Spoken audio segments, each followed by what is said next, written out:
Hello there, everyone. You're welcome to the breakdown. Enzo Maresca should keep things simple, in my opinion.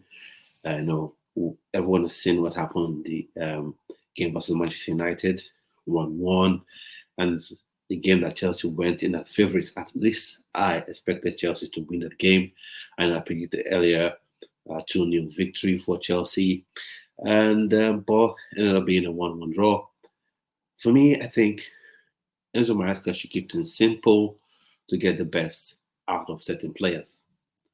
Number one on that list is Malo Gusto. I've seen the grief, I've seen the harsh critic or criticism of him. In my opinion, I think is harsh, and people are not showing enough understanding of what's going on with Malo Gusto. One, he's being played out of position while in his position, if you get what I mean.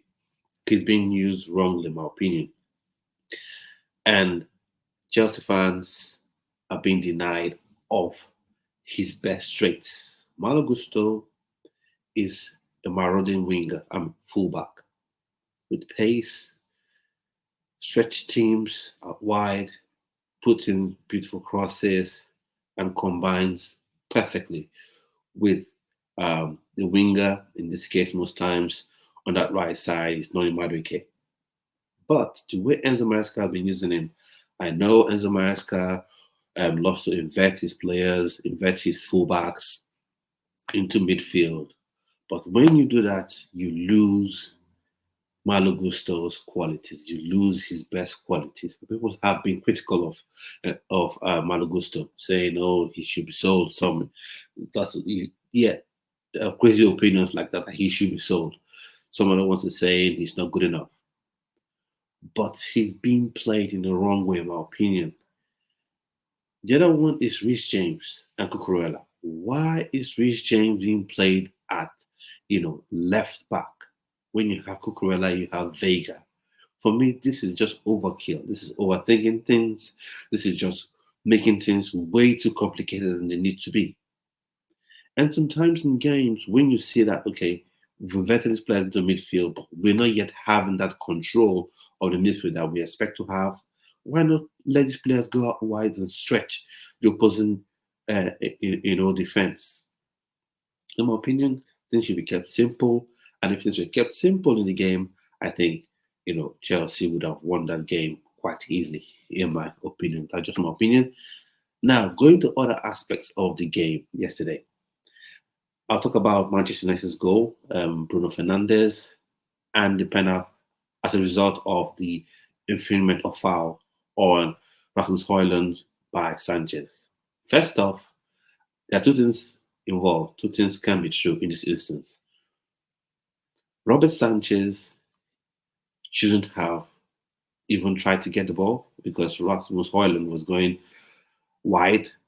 There was no magic he was going to do that would see him face goal.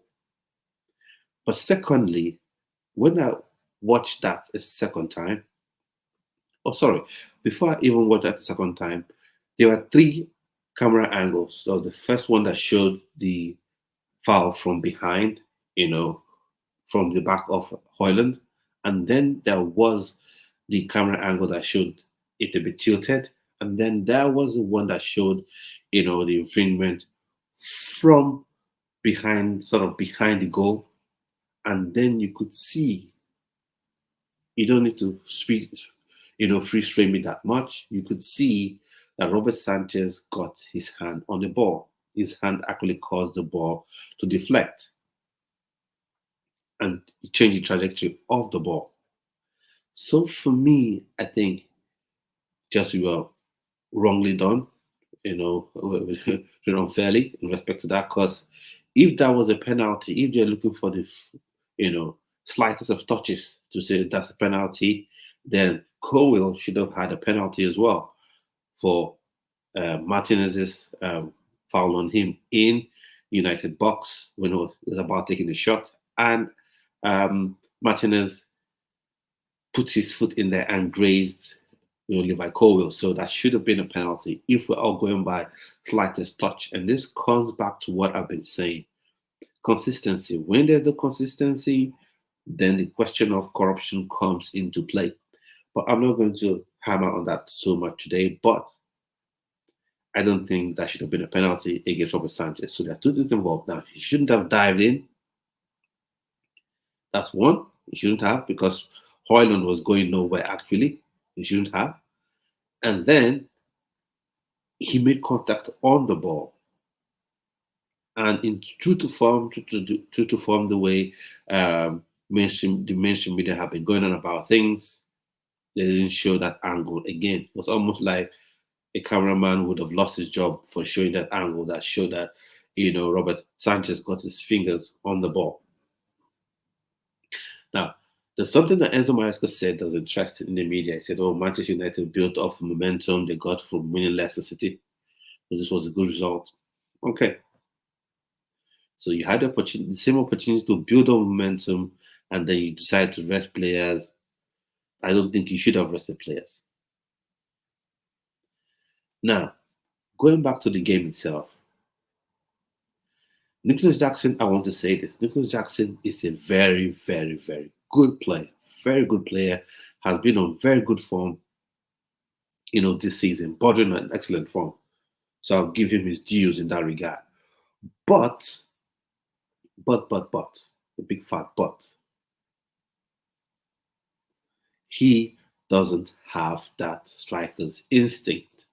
Now, when you play the ball through and goal, he has got the pace, and this season has improved. I will give him his dues. Once he gets one-on-one with the goalkeeper, he finishes.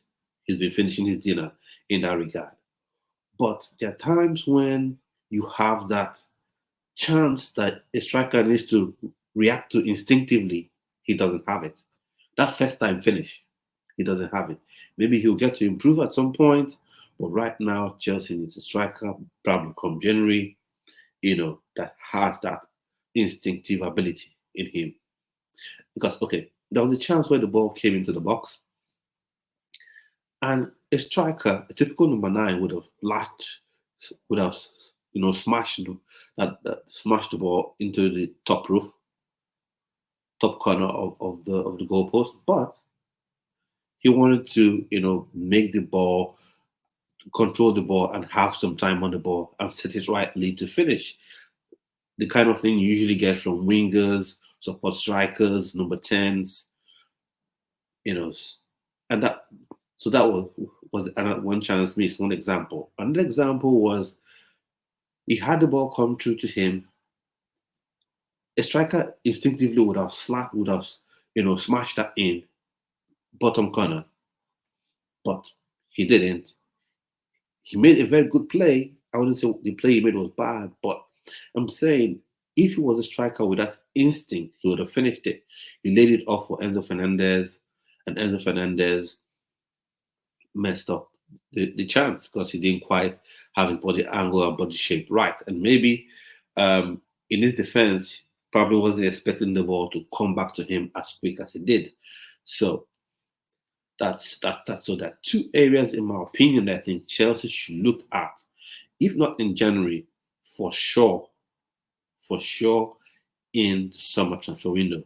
And that is the goalkeeping position. So I don't know if Mike Penders will be brought in. And I personally, I think Mike Penders should be brought in. And, Enzo Maresca and his team have a close look at him, see him during preseason, and maybe he could be the next number 1. But for the striker, I think maybe in January, Victor Osimhen, Gyökeres, someone who has that typical finishing ability. Like Victor Osimhen has been in fine form in the Galatasaray, so maybe someone that can come in and make that difference. Now, back to the point of keeping things simple. You've got 2 left backs. Use them. You've got 2 right backs. Use them in their rightful position. You don't need to do all this business of Rhys James playing on the left and then Cucurella on the bench while you have Malo Gusto playing on the right. It doesn't make any sense. You're not having to make do. It's just like, it's just like you're in a racing business, right? You have all the cars are meant for, your Formula One drivers. And then instead of using your fast cars that you usually would use for those races, you decide to use a pickup truck. But you actually own, a Ferrari, for instance, but you're refusing to use it and then you're using the pickup truck instead. It doesn't make any sense. Use players in their rightful positions. Don't overcomplicate it. Keep it simple. Sometimes the players would enjoy playing a bit more and will produce more on the pitch when things are kept simple. But Enzo Maresca hopefully doesn't fall into that trap, that sort of trap that Pochettino fell into. Started playing the Vico at left back and fell in love with the idea. Kept on playing the Vico at left back, even when it wasn't working. So for me, make the big decision. I'm either going to play Rhys James or Malo Gusto at right back. Stick to it.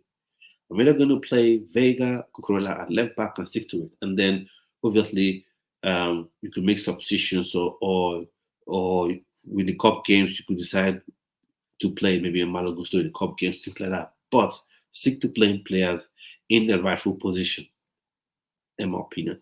And then Pedro Neto, I think, is perfectly suited to that orthodox left wing role that he played against Manchester United. I think, and for now, I think that role is his until the next game, in my opinion. Because I think the next game, there's the game against Noah in the Conference League. So maybe I think he'll play that one as well.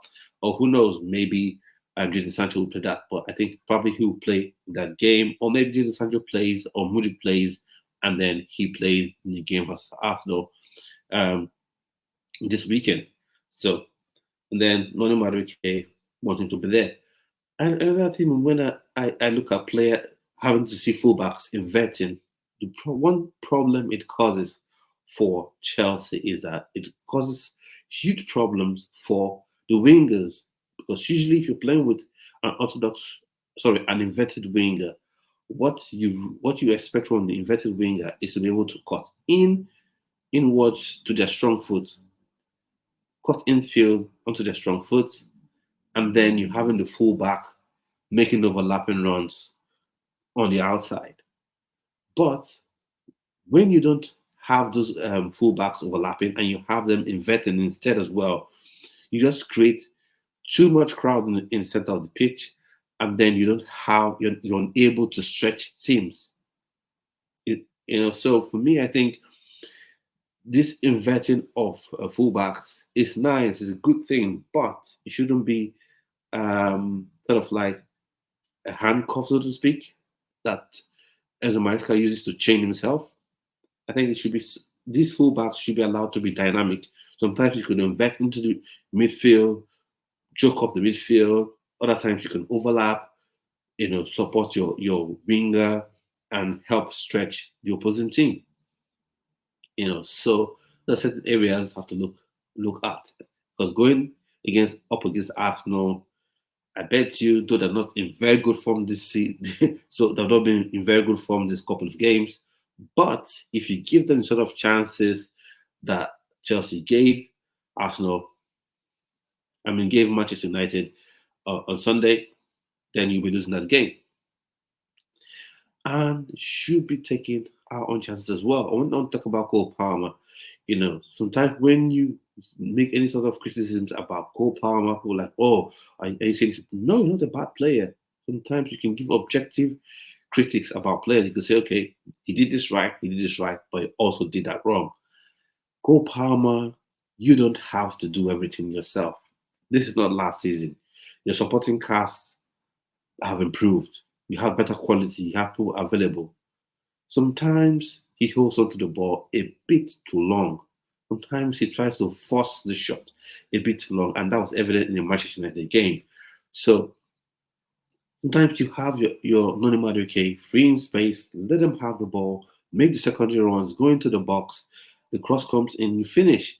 He had another opportunity to square the ball for Nicholas Jackson. He didn't do it, and the chance was gone. So, Cole Palmer, you're the best player in the team. You're the general of the team. You're the spiritual leader of the team. You don't need to have a captain band to lead this team.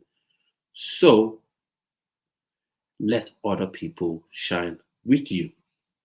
Let other people shine with you. Don't force yourself. Let other people help you carry the load, carry the burden as well. So I wonder what your thoughts are on the game. I wonder what your thoughts are, you know, on the Noah fixture. Would you like to see more academy players? I think I would love to see more academy players, really, with due respect to that team as well. And then the Arsenal game, I wonder what you would like to see. For me, I would like to just see Cucurella at left back, Rich James or Malagusto at right back, and leave off the inventive just for a bit because Arsenal, I bet you, are going to choke off the midfield. That's for sure. They're going to check out the midfield, that's for sure. So at this point, we've come to the end of today's video. Like I said, like the video, subscribe to the channel, click the notification bell to be notified each time I post a video on this channel. But at this moment, I'd like to say, do have a splendid rest of your day and stay blessed.